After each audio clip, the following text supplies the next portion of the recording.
Hello, this is Mr. White. I'm going to try reading through this symbiosis test.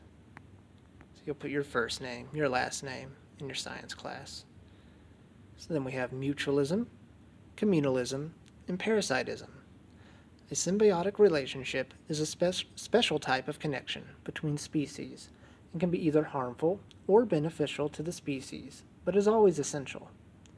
There are generally three types of relationships, and they are differentiated by who benefits the most in the relationship. Test how well you understand parasitism, mutualism, and communalism symbiotic relationships by taking the test below. Number 1. A lichen is a combination of a fungus and algae that lives on the side of trees, rocks, and other materials. The fungus provides the algae with water and minerals, and the algae uses the water and minerals to make food for both organisms. What type of relationship does this represent? Is this A, parasitism, B, communalism, C, mutualism, or D, communism? Number 2. Which of the following is not an example of a symbiotic relationship? Is this A, a mother bear caring for her cub? B, a worm living in a cow's intestines? C, a bacterial infection?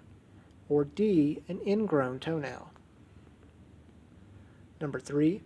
When a symbiotic relationship benefits both organisms, it is an example of A, socialism, B, communalism, C, mutualism, or D, parasitism.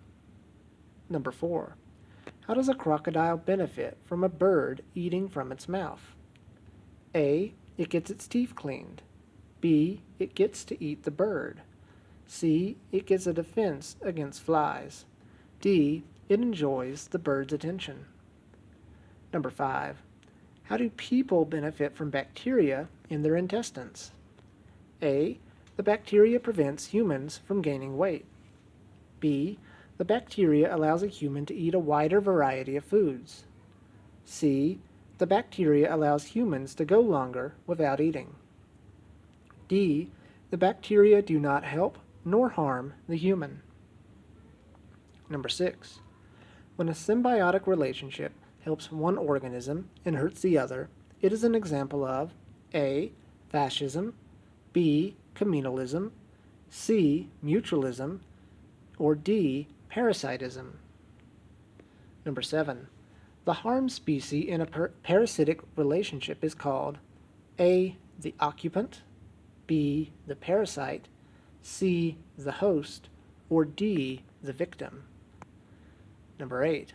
The following picture is an example of what kind of symbiotic relationship? Is this communalism, mutualism, parasitism, or communism? Number 9.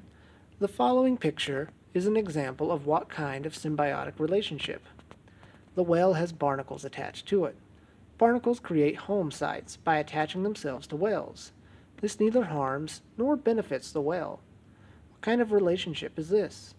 Is this A, optimism, B, communalism, C, mutualism, or D, parasitism?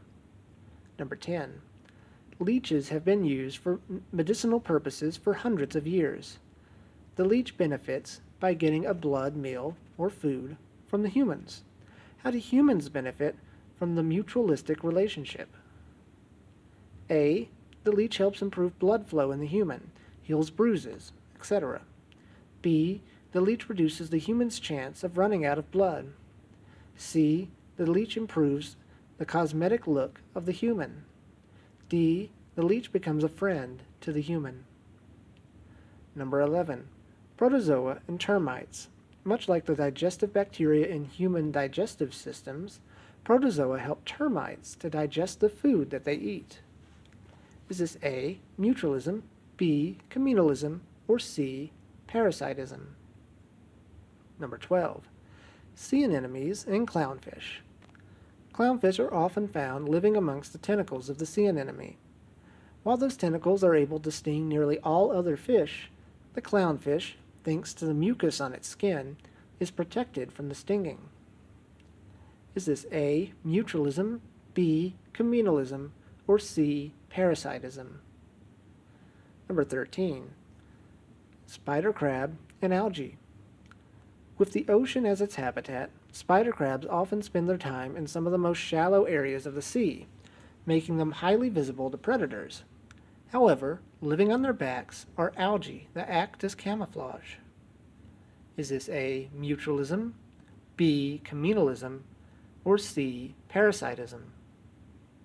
Number 14. Flowers and bees. Bees get the nectar they need to make honey by traveling between flowers.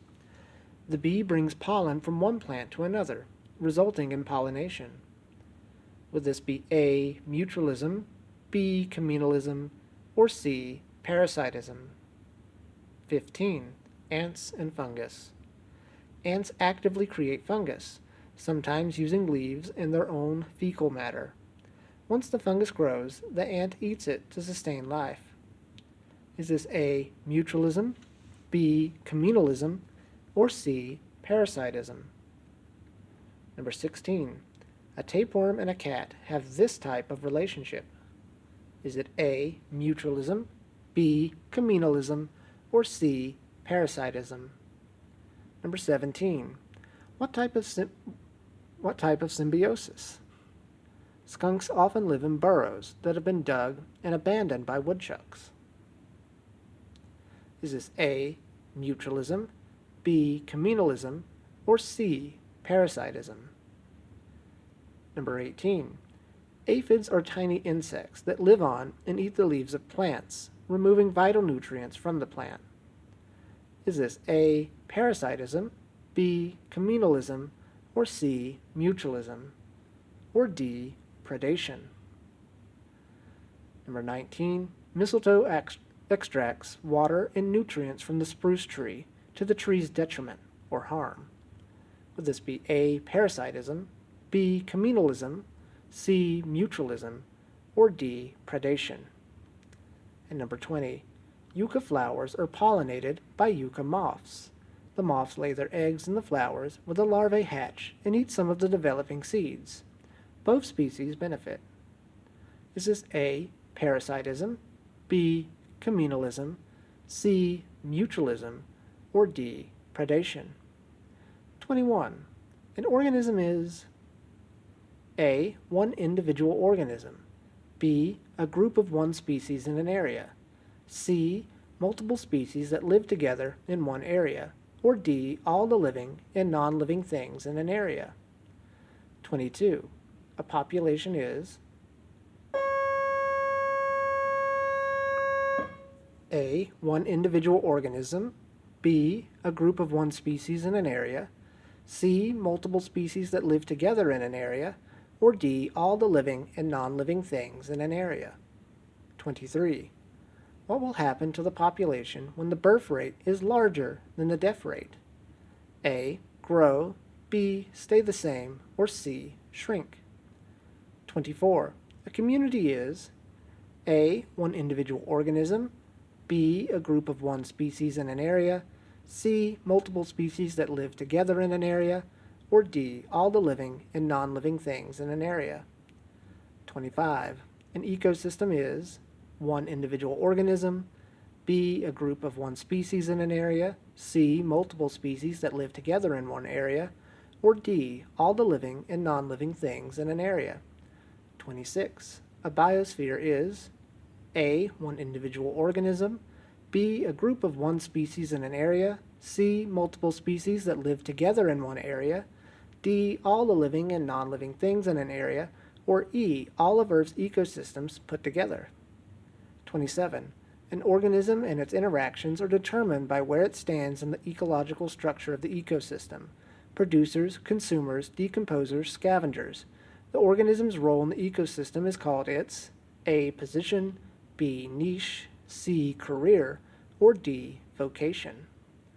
28. The actual place where an organism lives that provides food, water, shelter, and mates is called its A. Ecosystem, B. Niche, C. Habitat, or D. Community. An organism that is killed and eaten by another organism is A. Predator, B. Prey, C. Competition, or D. Adaptation. Number 30. Which of the following would be considered prey? A. An animal that has to hunt for its food. B. An organism that makes its own food. C. An animal that is eaten by another animal. Or D. An organism that feeds on the blood of another animal. 31. A consumer that hunts is called A. A producer, B. A predator, C. An omnivore, or D. A herbivore. Number 32. Who is the consumer in the picture? Is it the buffalo, the lion, the grass, or the wind? Number 33.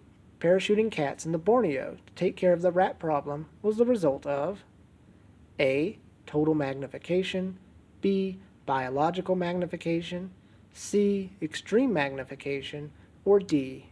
Underlying magnification.